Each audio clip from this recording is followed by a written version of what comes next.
Bonjour à tous. Chaque semaine, on se retrouve en direct pour ce comité de gestion transparent en compagnie de notre expert Hubert Tassin. Bonjour Hubert. Bonjour à tous. Et de notre gérant Thomas Louis. Bonjour Thomas. Bonjour. Bienvenue messieurs. On commence tout de suite par regarder la performance de ce fonds Interaction. On voit que l'écart se réduit un petit peu. Une bonne semaine pour Interaction, Hubert. Bah oui, on fait 0,3 de mieux que le CAC 40, ce qui est sur une semaine de reprise dans lequel quand même une valeur comme Total prend plus de près de 5%. C'est bien accompagné, on va voir pourquoi tout à l'heure. Thomas, un commentaire ? Oui, on avait annoncé la semaine dernière, lors de cette émission, qu'on passait dans un mode de stock picking. On en a probablement les prémices au moment où on parle, notamment avec les annonces sur lesquelles on reviendra un petit peu plus tard. Alors, on aime bien regarder les variations principales, le top 10 et le flop 10 du CAC. Hubert, un petit commentaire sur celle-ci. Alors, sur un indice CAC 40 qui, comme vous le voyez, gagne de 54%, de 53%, les variations Total, Sanofi, donc les deux valeurs qui pèsent le plus fort dans l'indice, qui mènent la contribution à la hausse du CAC 40, puisque le CAC 40 gagne déjà 0,68%, ne serait-ce que par ces deux groupes. Qu'est-ce qu'on peut dire ? On a parlé de stock picking. Si on va un peu plus loin que le CAC 40, la plus forte hausse de la semaine, c'est Sodexo. Sodexo gagne presque 15% sur une publication, comme le disait Thomas. Donc c'est vraiment le signe qu'on est dans le stock picking. Bon, en sens inverse, on n'a pas des baisses extrêmement fortes, puisque ce n'est pas des baisses. Les moins fortes contributions du CAC 40. Sauf Air Liquide. Sauf Air Liquide, sur lequel on va revenir. Alors, on a une semaine qui est globalement très belle. Voilà. Justement, c'est la première séquence, vous en avez l'habitude, notre rubrique Tendance.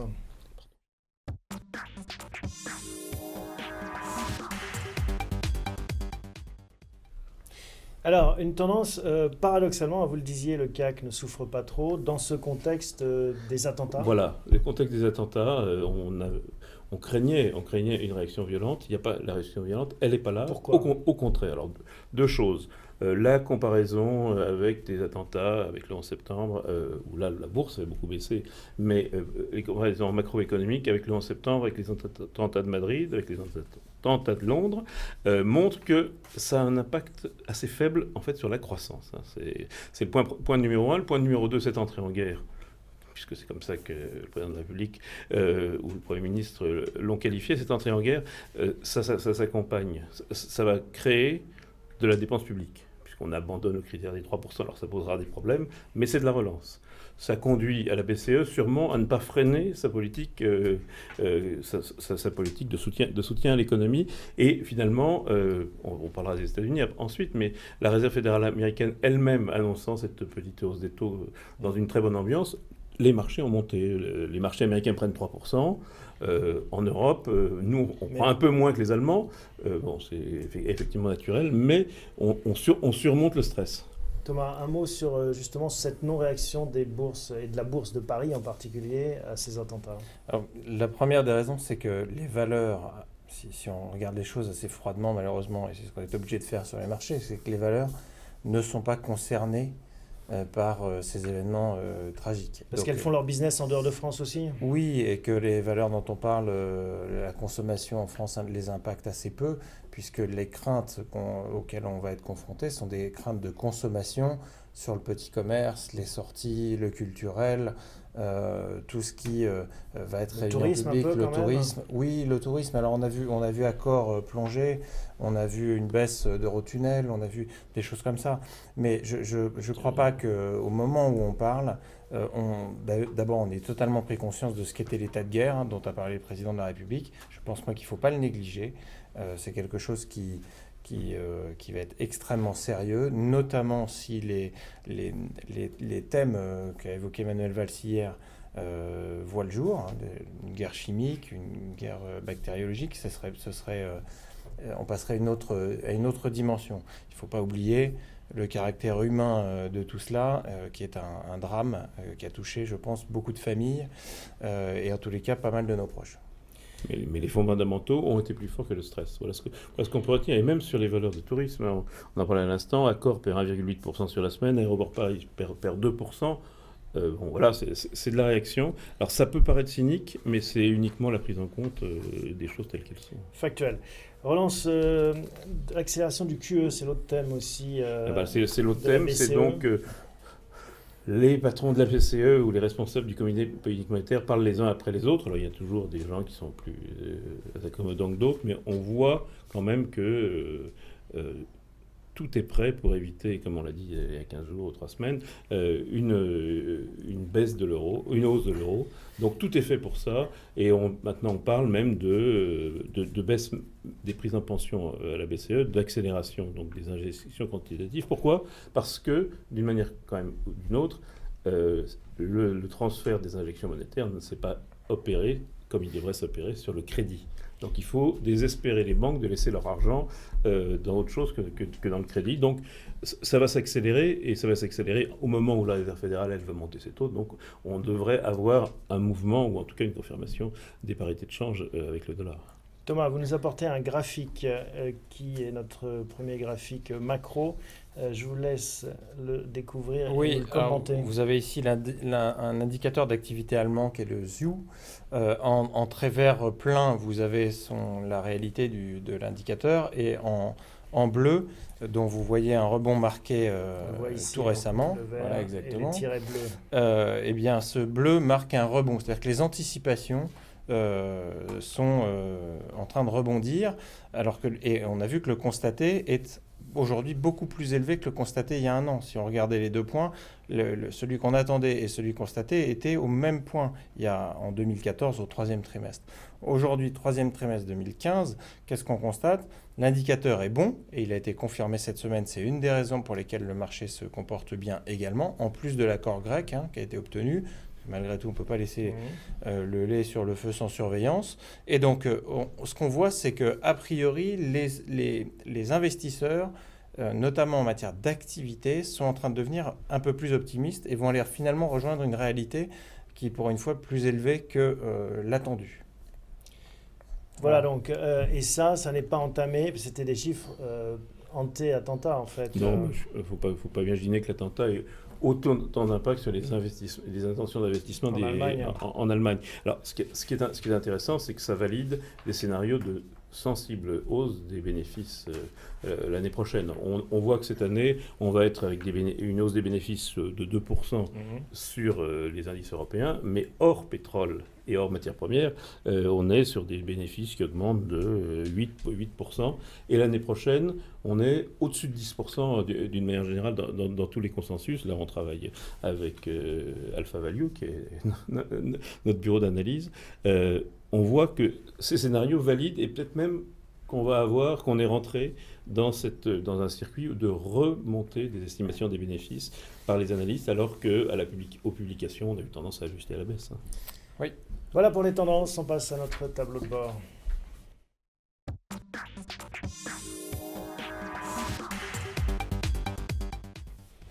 Alors, un tableau de bord qui démarre toujours par ce petit tour d'horizon des feux tricolores. Un qui passe d'orange à vert et l'autre de vert à orange. Donc oui. Ça s'annule en fait.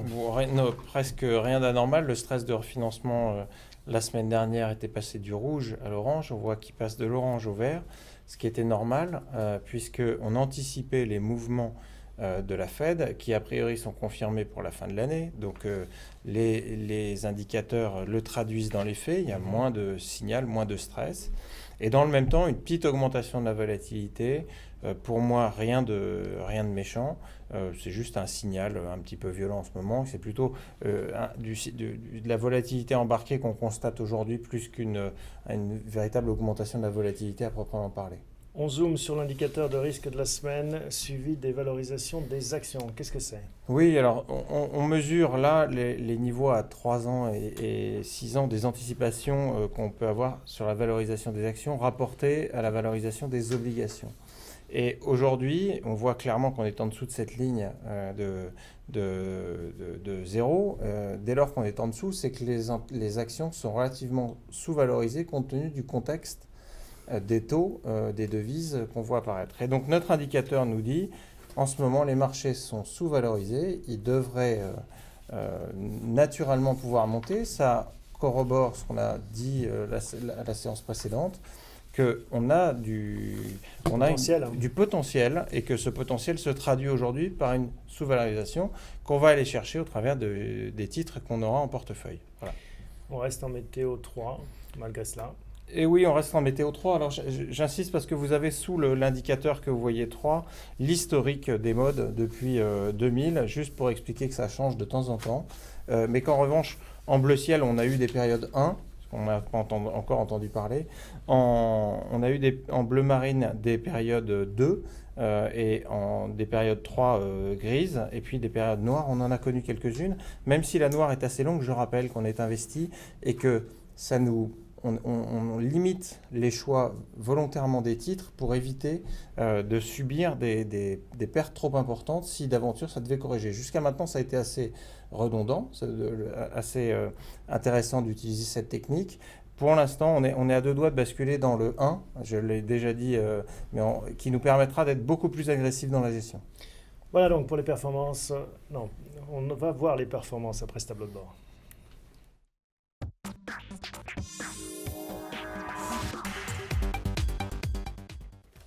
Alors, des performances dont on a eu un petit avant-goût en début d'émission. On va revoir bien sûr ce tableau, ces piles, hein, donc une bonne semaine pour Interaction, plus de 53%, là où le CAC progresse de 2,24%. Et une année correcte, une bonne année, 16,5% de valorisation depuis le 1er janvier. En dehors de tout classement, de toute comparaison, c'est quelque chose qui est satisfaisant pour les gens qui ont fait confiance au fond. On ne peut pas faire que comparer. Alors, les colonnes poids performance potentielle maintenant, qu'est-ce qu'on retient cette semaine? On retient que on va regarder une fois de plus le potentiel. Le potentiel du fonds reste supérieur à celui de l'indice. On en a pris un petit peu cette semaine. Si d'aventure nos prédictions devaient se réaliser, ça nous permettrait de battre l'indice. Alors je ne sais pas si ça arrivera d'ici la fin de l'année, mais si, comme je le crois, le stock picking reprend ses droits dans les deux mois qui viennent, dans le mois et demi qui vient, on a une bonne chance de rattraper notre indice de référence qui, je le rappelle, est avec un dividende réinvesti. Même si nous encaissons les dividendes, je le rappelle aussi, on a quelques frais de gestion qui amputent la performance du portefeuille. Voilà, donc on passe tout de suite à l'historique des arbitrages. Ça sera dans la partie suivante. On va tout de suite voir cette partie consacrée à la gestion.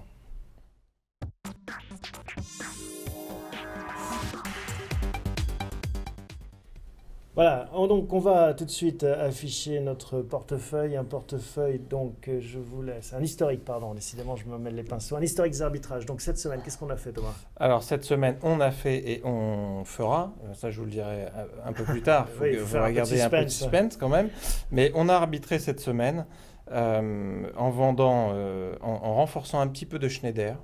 On l'a racheté à 57,64, elle vaut 58,35, elle valait 58,35 hier soir à la clôture. On a aussi renforcé Vivendi et on a aussi renforcé Lagardère. En revanche, on s'est allégé en Sanofi. Comme je l'ai dit, on prépare la désensibilisation du fonds à l'indice au travers de Sanofi, probablement totale à venir. Mais en tout état de cause, on renforce le stock picking sur Schneider, sur Vivendi et Lagardère.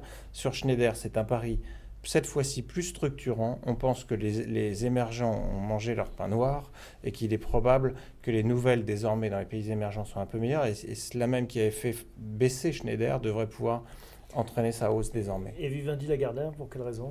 Alors Vivendi, on continue de privilégier tout le portefeuille, y compris, on a eu quelques déceptions la semaine dernière. Moi, je continue de penser qu'il faut laisser un peu de temps à Vivendi qui n'a jamais été managé de la sorte et qu'on retrouvera du contenu dans Vivendi, donc de la faculté de facturer, donc de la faculté de faire des marges. Ils ont beaucoup de trésorerie, je le rappelle. Et alors justement, cette trésorerie, il l'emploie à acheter des actions jusqu'à 20 €. Donc en ayant acheté cette semaine ou renforcé du Vivendi à 20,34 €, on prend un risque qui est faible.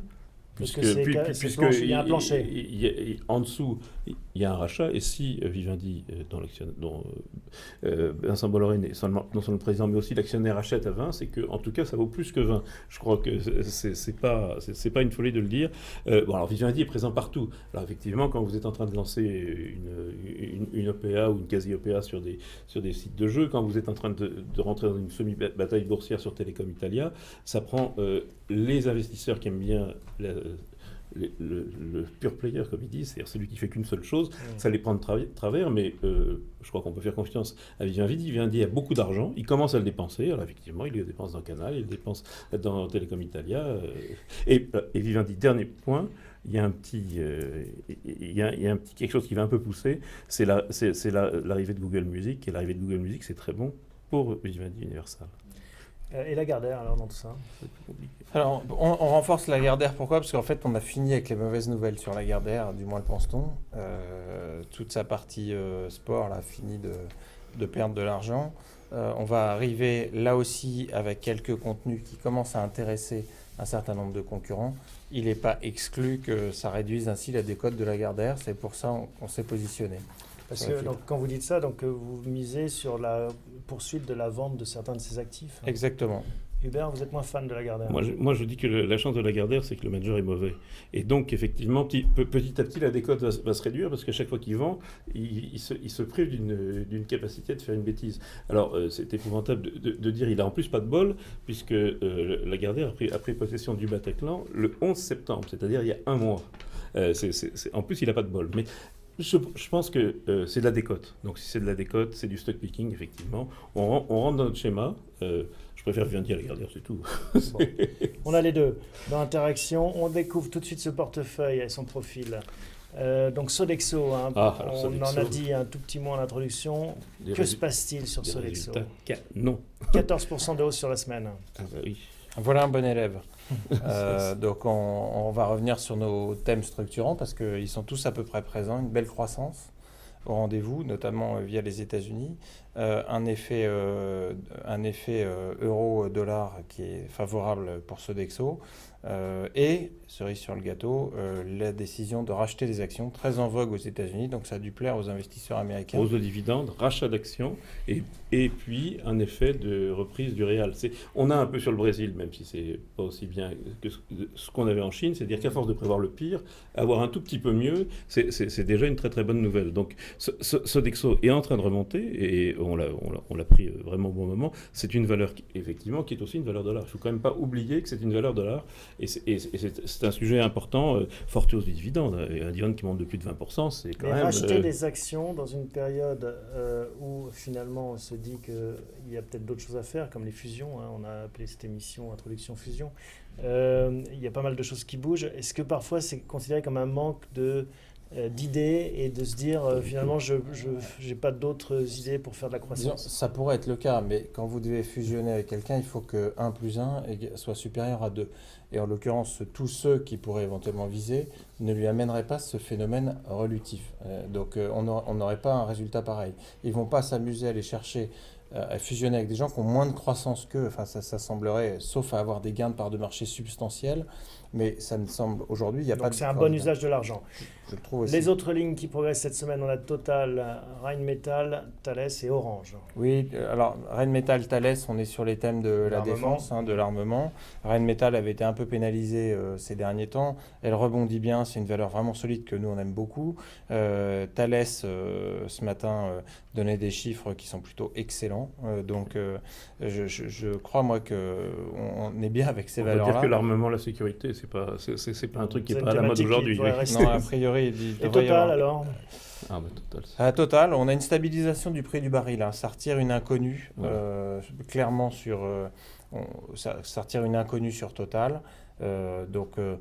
Moi, je pense qu'elle a peut-être touché le fond, mais elle n'est pas loin de son plafond aussi. Voilà, elle n'est pas loin de son donc, l'un dans l'autre, elle devrait plus... Qu'est-ce qu'on fait? Parce qu'on sait qu'on joue un peu tactique avec Total. On touche cette ligne ou pas? On va probablement commencer à l'alléger d'ici la fin de l'année. Alors, faut faire attention parce que à la fin de l'année, l'indice peut être tiré. L'indice CAC peut être tiré et au travers du CAC, Sanofi et Total. Mais profitons de ce mouvement justement pour en donner un petit peu, il ne faut pas hésiter, d'autant qu'on a des bonnes idées par ailleurs, on en reparlera, et que nos stock picking devraient nous permettre de battre encore cet indice. On voit la dernière ligne, Air Liquide. Air Liquide, alors le bon élève de la bourse. Air Liquide était presque à son niveau record il y a 15 jours, historique, donc, et ça n'arrête pas de monter. Air Liquide, il se passe quelque chose qui est relativement classique, même pour l'Air Liquide, c'est sanctionné. une opération industrielle qui a priori est très bonne. Trop cher, c'est pour ça qu'elle est sanctionnée? Trop cher, ça c'est toujours pareil. Oui. Enfin, disons que 13 milliards de dollars, ça fait un peu d'argent et ils ne nous ont pas habitués à faire Voilà. des opérations comme ça. Ça lui permet de devenir numéro 1 en Amérique du Oui, Nord. c'est C'est quand même quand même une position considérable dans une zone de croissance qui visiblement va être assez solide. Donc le pari, il est là. Ils annoncent 300 millions de dollars de synergie avant impôt pour les 2-3 ans à venir. Donc c'est un effet quand même substantiel. Et Donc, vous pensez que c'est un petit coup de mauvaise humeur des investisseurs, mais que parce ça que- va rentrer Oui, dans l'ordre? oui, il va y avoir une augmentation de capital. Les gens se disent on va pouvoir en reprendre. Je pense que. c'est-à-dire Est-ce on retrouve l'augmentation. Ils ont annoncé 3-4 milliards de Oui. dettes supplémentaires et une augmentation de capital. Bon, une augmentation de 3-4 milliards, donc Oui. vous avez une correction assez technique finalement sur le titre. On Rien a vu de l'arbitrage là Mais de la semaine passée. Vous n'avez pas repris du Air Liquide. Parfois, on peut profiter d'un trou d'air si on croit aux fondamentaux de la valeur pour se Oui. renforcer. Pourquoi vous ne l'avez pas fait? Alors déjà, on verra si on suit l'augmentation de capital. Je vous rappelle que cette année, on a déjà fait deux Oui. augmentations de capital, comme Technicolor, qui est notre chouchou. benchmark, notre chouchou du moment. Je crois, moi, que on va attendre parce que ça, c'est assez récent. Donc nous, il nous faut un peu étudier le schéma et voir si on a les effets annoncés si on estime qu'on a ces mêmes effets, on ira probablement. Mais on n'attendra pas des Air Liquide de 20 ou 27% de croissance de son cours, en tous les cas pour la Ça, c'est période. pas, C'est pas le genre de la maison. c'est pas le genre de la maison, un mais dernier- c'est vrai que sur une baisse de 8%, c'est en train de reprendre. Un dernier coup d'œil, donc on voit en effet les groupes hôteliers Melia ou Eurotunnel, le tourisme touché Voilà. assez logiquement. Voilà ce qu'on pouvait dire donc sur ce portefeuille. D'autres idées cette semaine, d'autres actualités Alors, qui sont en dehors de nos Flash valeurs? un peu sur le secteur des bancaires, puisque les analystes financiers d'une banque, HSBC, ont dégradé le secteur entier en Europe au moment où ABN, donc ce qui reste d'ABN AMRO, puisque après une nationalisation et un peu une partition du groupe, est introduit à une fois les fonds propres, c'est-à-dire ce qui est le niveau un peu au-dessus de la BNP, nettement au-dessus du Crédit Agricole ou de la Société Générale. Donc c'est un peu paradoxal, le marché se bat pour avoir de la BN AMRO. Et ce qu'on peut voir, puisqu'on l'a vu dans le portefeuille, il n'y a pas de dégâts particuliers sur BNP, Crédit Agricole ou Société Générale. C'est juste une interrogation que j'ai. Tout le secteur est entre 0,6 et 1,2% deux fois les fonds propres. C'est-à-dire qu'il y a quand même une étude qui est parue cette semaine qui a donné un certain nombre d'augmentations de capital à venir nécessaires Ça, c'est- pour répondre aux critères de solvency. Combien? 1000 milliards? On parle de 1100 milliards d'euros d'augmentation de capital. Donc l'équivalent du QE de Mario Draghi. Oui, pour renforcer des fonds propres durs des banques. Bon, donc il y en a un certain nombre qui sont touchés. C'est peut-être ce qu'a voulu signifier HSBC Oui. au Mais travers c'est de pas cette une paille, dégradation 1100 collective. milliards. On a l'impression à chaque fois qu'on découvre des trucs qu'on n'arrive pas à avoir une lecture transparente du métier des banques. Souvenons-nous que les banques en 2009, même si on ne devrait pas le dire comme ça, étaient en faillite. Donc on a décidé, entre guillemets, de prendre la perte sur plusieurs années. Pour prendre la perte sur plusieurs années, c'est des pertes abyssales. Il fallait leur donner la faculté de regagner de l'argent. Donc la BCE leur prête à zéro. Elle prête à vous et moi autour de 2,5-3%. Et pendant 5, 6, 7, 8 ans, On elles refait ces reconstituent fonds leurs propres. marges. Et ces marges, plutôt que de repartir dans la nature au travers de produits complexes, structurés, auxquels personne ne comprend rien, à commencer par les clients, eh bien, on préfère faire quoi? Les transformer en fonds propres. Et finalement, c'est plutôt sain. C'est-à-dire qu'on est en train de mettre du dur dans les bilans des banques, là où on les valorisait n'importe comment. Et pour celles qu'on a choisies, et notamment les trois grandes françaises, elles sont plutôt des bons élèves en matière de fonds propres.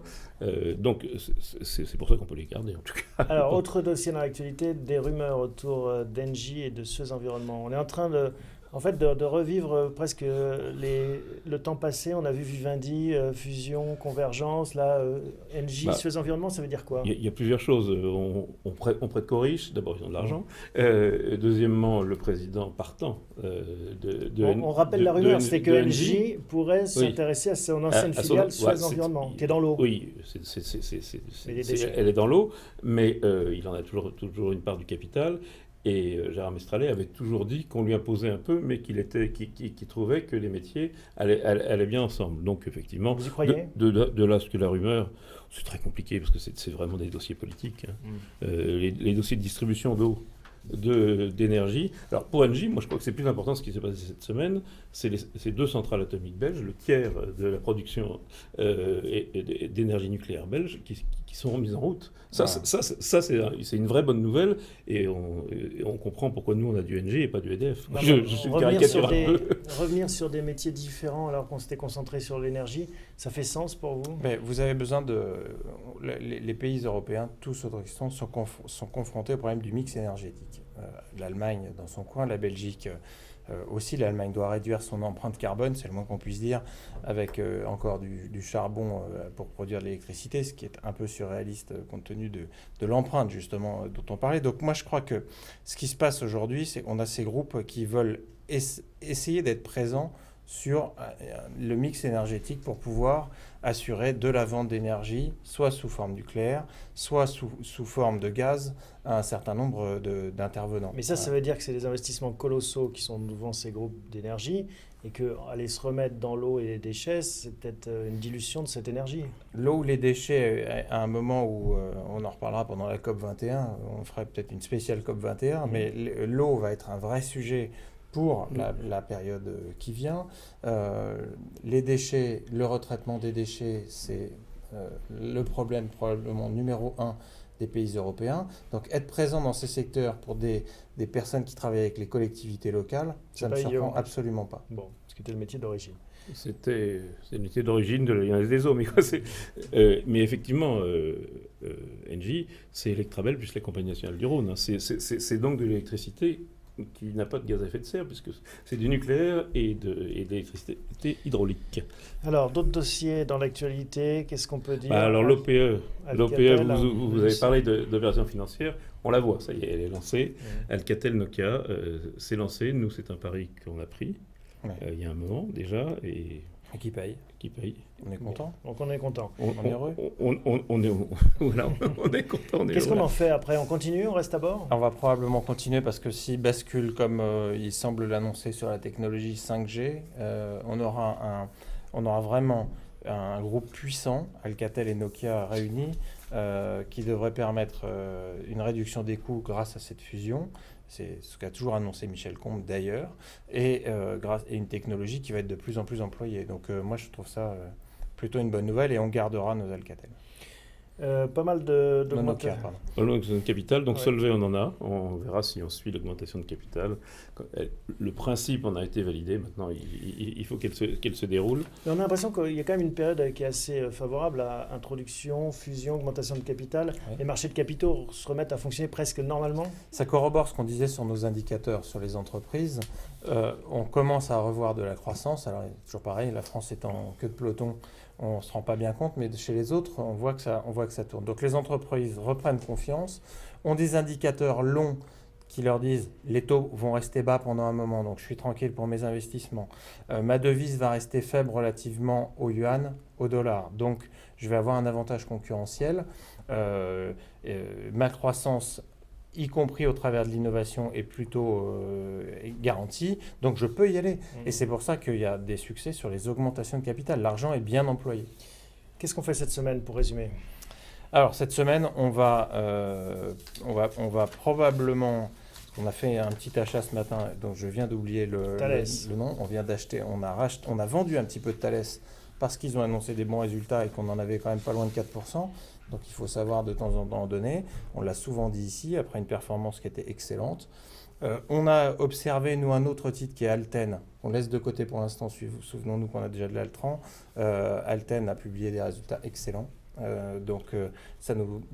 Là, on jouerait la tendance longue structurante aussi chez nous des valeurs technologiques. Mais pour l'instant, on ne va pas trop bouger. On a vu, on fait pas mal d'ajustements à l'intérieur du portefeuille au moment où je vous parle. Pas d'entrée nouvelle. Pas de sortie non plus, c'est vraiment des mouvements tactiques à l'intérieur. Hubert, un mot de conclusion ? On surveille quoi cette semaine? On surveille les valeurs dollars. Moi, je pense que c'est quand même un vrai sujet. On va voir quand même la réaction du marché parce que tous les industriels américains ne sont pas fanatiques de la hausse de leur devise. On va voir les réactions face à l'action de la Fed et celle de la Banque Centrale Européenne. Mais des valeurs dollars, on en a. On a du BIC, on a du Sodexo, on a de l'air liquide, on a du Deleuze, on a du Capgemini. On en a, mais c'est un des thèmes du fameux alignement des planètes dont on parle au début de l'année. Des grandes tendances structurantes, je le rappelle à chaque fois parce que c'est important, on les a retrouvées. C'est probablement la deuxième jambe de progression qu'on va connaître, celle qu'on a commencé à connaître depuis 15 jours, 3 semaines. La deuxième partie de la progression, ça devrait être à partir de maintenant. Notamment ce thème dollar, je rejoins complètement Hubert sur ce point. Pardon. Voilà ce qu'on pouvait dire cette semaine. Merci messieurs, merci à vous de nous suivre régulièrement. On se retrouve la semaine prochaine, même endroit, même heure.